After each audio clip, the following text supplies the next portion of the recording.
আসসালামু আলাইকুম, কেমন আছেন সবাই? আমরা আলহামদুলিল্লাহ ভালো। রমাদান মোবারক সবাইকে। আজকে সকাল সকাল ঘুম থেকে উঠে ইউনিভার্সিটিতে চলে আসছি। মেয়েকে রেখে বাইরে গেলে এখন অনেক কান্নাকাটি করে, তো অনেক খারাপ লাগে মনটা। বাট কিছু করার নেই, আসলে কিছুই করার নাই। যা করার সেটা করতেই হবে, মানে সব কিছু চলবে। আর মাঝে মাঝে এরকম ছেড়ে চলেও যেতে হবে বাইরে, কিন্তু খারাপ লাগে। কিছু করার নেই। যাই হোক, আমার ক্লাস ছিল এতক্ষণ, এখন আমার ব্রেক হচ্ছে, আর ব্রেক টাইমে আমার একটু কিছু কাজ আছে, সেটা করবো। যেহেতু রোজা রাখছি, তো খাওয়ার তো কোনো প্রশ্নই আসে না। আর এটা একটা ভালো দিক, তো আমার কিছু টাইম আছে আমার ইউনিভার্সিটি কিছু কাজ করার জন্য। দেখা যায় অনেক ব্যস্ত থাকা হয়, তাই করা হয় না কিছুই। বাট এখন একটু চেষ্টা করব, মানে 1 ঘন্টা ব্রেক শুধু, এখানে আর কী বা করা যায়। বাট তাও মানে ওই টাইমটা যদি ইউজ করা যায় তাহলে তো ভালো। আর বাসায় যেতে যেতে হয়তো একদম ইফতারের 1 ঘন্টা, সো আমার 1 ঘন্টা হাতে থাকবে বাসায় যাওয়ার পরে। আর 1 ঘন্টায় কি কি করব, মানে ঝটপট ইফতার করার প্ল্যান আছে, আপনাদেরকে দেখাবো কি কি করি। এই তো, আপনাদের রোজা কেমন কাটতেছে এই পর্যন্ত কিন্তু আমাকে কমেন্ট করে জানাবেন। আর আর কি কি করছি সারাদিন সেটাই ভাবলাম আপনাদের সাথে শেয়ার করি। ইউনিভার্সিটি থেকে বাসা আসলাম, এসে দেখি মা কি সুন্দর জিলাপি বানাইছে দেখেন। ওই দিন দাওয়াতের সময় বানাইছিল, ওই দিন ইনস্ট্যান্ট জিলাপি বানাতে হয়েছে, কারণ আমরা ভুলে গেছিলাম গোলা করে রাখতে। সেটা একটু মোটামুটি টাইপের হয়েছে, বাট আজকেরটা এত সুন্দর। ইনস্ট্যান্ট বানাইলে হচ্ছে বেশ এটা ভালো হয় না, এই যে রেখে দিলে কি সুন্দর আর মচমচা, অনেক মচমচা।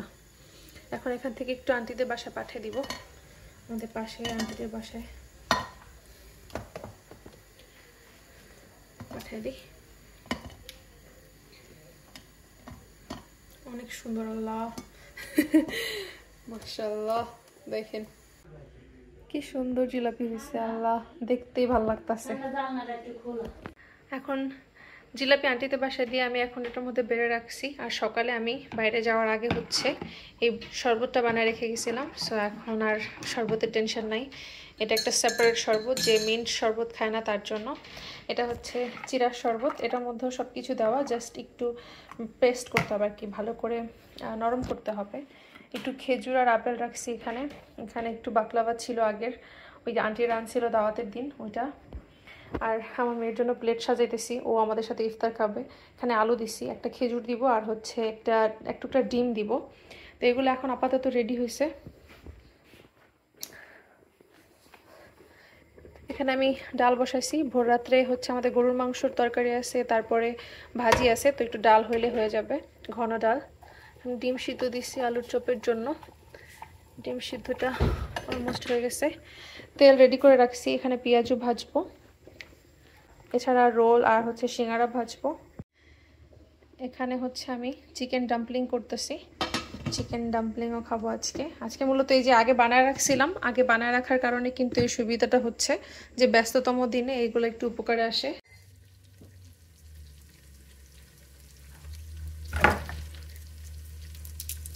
আমার ডালটা হয়ে গেছে, এখন ডালটাতে ফোড়ন দিব। ডালের মধ্যে কিন্তু রসুনটা না দিলে ঘ্রাণটা আসে না, রসুন দিয়ে দিই।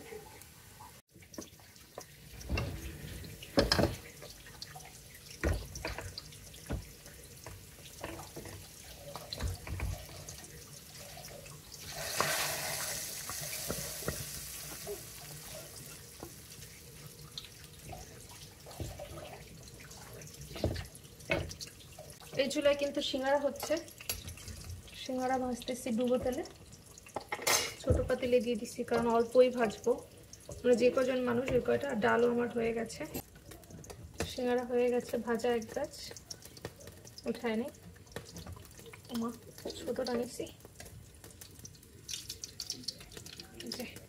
এর যে রেডিমেড বানানো থাকার কারণে কিন্তু এখন চাইলেই ভেজে নিতে পারছি। এটা মতো প্রতিদিন খাওয়া হবে না, দেখা যায় যেদিন এমার্জেন্সি, একদিন সিঙ্গারা, একদিন রোল, একদিন অন্য কিছু, এরকম আর কি। এখন একটু তাড়াহুড়া লেগে গেছে, ওদের সময় আছে আর 10 মিনিট। 1 ঘন্টার ভিতরে এরকম করাটা একটু টাফ, বাট তা ভালো হয়েছে, ফাইন। মুক্তি আমাকে হেল্প করতেছে আলুর চপ দিয়া। আলুর চপ ভাজা শুরু করবো এটার পরে, আগে আমি হচ্ছে পেঁয়াজটা ভাজা নেই, তারপরে আমি আলুর চপ ভাজবো।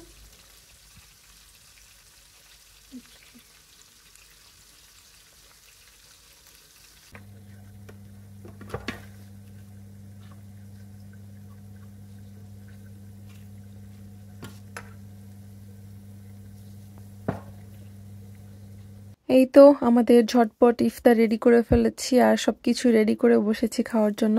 আজকে একটু ভাজা পোড়াই বেশি, মানে স্পেশাল কিছু করতে পারি নাই যেহেতু সময় কম ছিল। বাট তারপর ওই যে চিকেন মোমো, তারপর সিঙ্গারা, রোল এগুলো আগের থেকে বানানো থাকার কারণে কিন্তু আজকের ইফতারটা সহজেই করে ফেলতে পারছি অল্প সময় হলেও। আর সেই সাথে আমি একটু বেগুনিও ভেজেছি আর আলুর চপ ব্রেড ক্রাম্বস দিয়ে আর পেঁয়াজু। সেই হচ্ছে আমার বেগুনিটা, এখন সবাই খেয়ে নিব।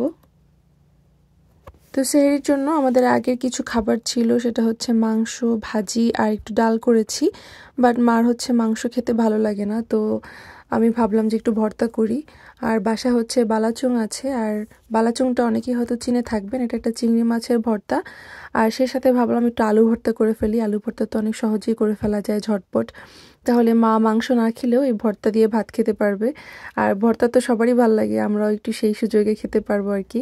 তো ভাবলাম যে এখন ভর্তাটা করে রাখি, তাহলে ভোর রাত্রে উঠে আর ভর্তাটা করতে হবে না, আর খেয়ে ফেলা যাবে একসাথে। সো আমি এখানে পেঁয়াজটা ভেজে নিচ্ছি। পেঁয়াজটা ভাজতেছি হচ্ছে আলু ভর্তা করার জন্য। মাঝে মাঝে কাঁচা পেঁয়াজ দিয়েও খাওয়া হয়, মাঝে মাঝে ভেজে নিতে ইচ্ছা করে। আর হচ্ছে চেষ্টা করি কাঁচা মরিচ ব্যবহার করতে, সেটা যেই ভর্তাই হোক, কারণ শুকনো মরিচ খাওয়া তো আসলে ঠিক না কারোর জন্যই। আর আপনাদেরকে বলেছি না বালাচং ভর্তা করব, চলেন আপনাদেরকে একটু দেখাই।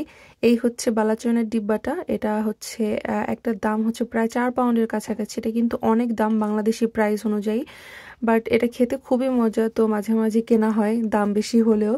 আসলে খেতে মজা লাগলে তখন কিন্তু দামটা আর ম্যাটার করে না। তো এটা আমাদের বাসায় সবসময় থাকে একটা, যখন মন চায় হঠাৎ করে ইমার্জেন্সিতে একটা ভর্তা খেতে ইচ্ছে করলো, সেটার সাথে এটা সবসময় অ্যাড করে দিই। এটা ঝাল ঝাল চিংড়ি মাছের ঘ্রাণ আসে, তো ভালোই লাগে খেতে।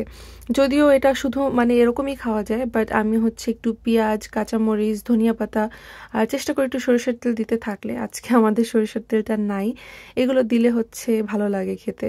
তো একদিকে পেঁয়াজ হচ্ছে আর একদিকে আমি আলুটা ছিলে নিচ্ছি। সত্যি বলতে রোজার সময় কিন্তু অনেকেরই এরকম হয় যে অনেক মজার মজার খাবার থাকলেও কিন্তু ভাত খেতে ইচ্ছা করে না, কারণ যেহেতু ঘুম থেকে উঠে খাওয়া হয় সেহরিটা। তো দেখা যায় যে অনেক সময় অনেক কিছু পছন্দের জিনিস হলেও খেতে ইচ্ছা করে না। তো সেই সময় কিন্তু ভর্তা একটা সহজ আর একটা বড় উপকারী একটা জিনিস। কাঁচামরিচ, ধনিয়া পাতা আর পেঁয়াজ দিছি। মরিচটা মূলত দেওয়া লাগে না, এটাই যথেষ্ট ঝাল, বাট তারপরও মানে মা চাচ্ছে যে আরেকটু ঝাল ঝাল হোক, তো সেই কারণে হচ্ছে আর একটু ঝাল ঝাল করার জন্য আরেকটু মরিচ দিছি। এটাকে একটু ভালো করে মিক্স করে নিই, তারপরে হচ্ছে এটা অ্যাড করব। সরিষার তেল থাকলে ভালো হতো, বাট আমাদের বাসায় মুহূর্তে সরিষার তেল নাই। সো আশা করতেছি এটা দিয়েই চলবে, তেল ছাড়াই। দেখি, ভর্তাটা কিন্তু খেতে এমনিতে অনেক মজা।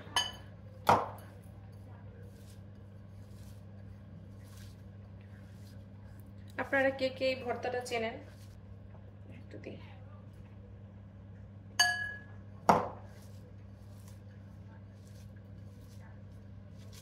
হয়ে গেছে বালাচঙের ভর্তা, যদিও এটা ভর্তার মতো দেখতে না, বাট তাও এটা একটা ভর্তা। এবার আমি আলুটা ভর্তা করে নিব। একটু পেঁয়াজ ভাজার সময় আমি লবণ দিছি, পরে আবার লবণটা টেস্ট করে দেখতে হবে। এখানেও হচ্ছে আমি কাঁচামরিচ আর ধনিয়া পাতাটা কুচি একদম ভালো করে ডলে নিচ্ছি। হাত অনেক জ্বলবে মনে হচ্ছে, ভালো করে হাত ধুয়ে তারপর আমার মেয়েকে ধরতে হবে। আমার মানে রান্নাঘরে আসলে আমি আমার মেয়েকে ধরতেই চাই না, কারণ কখন কি ধরি ঝাল জিনিস বলা যায় না, ওই জন্য চেষ্টা করি সব শেষ করে তারপরে ওকে ধরতে।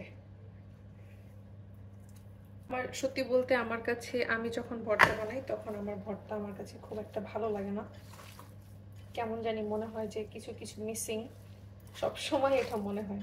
সব ভর্তা না, আলু ভর্তাটা বিশেষ করে, সেই কারণে আমি একটু ভয়ে আছি।